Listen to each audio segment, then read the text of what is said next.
Alright, so we're going to go over a typical adjustment and what that looks like. I like to do muscle work before the adjustment so the patient is more relaxed and the adjustment is more effective. Right here I'm just checking the spine to find out where I'm going to be adjusting.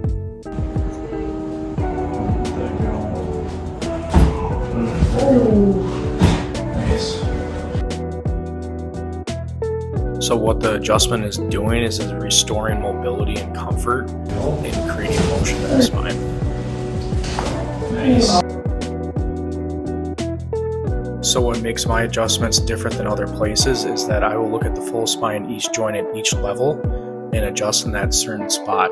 Each patient that comes in might need a softer adjustment or a harder adjustment. Depends on what's going on. Each patient is different. So I will try to customize my adjustment to fit the needs of that patient. So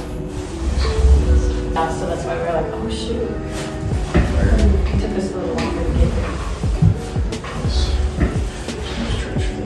Oh. Yeah, gonna be tight. Yep, that hurts. Oh. What I'm looking for now is neck mobility and then looking at his throwing shoulder. Using applied kinesiology muscle testing, I'm trying to figure out which muscle is actually weak and adjust that joint that controls that muscle and nerve. You can see that the muscle is weak, but then I adjusted the area that I wanted to adjust, and when we muscle tested after, the shoulder and arm got stronger. Oh, yeah. Wow. Yeah. There you go. Oh my gosh. Should be good. Thank you. Oh. Thank you, Dr. Thank you.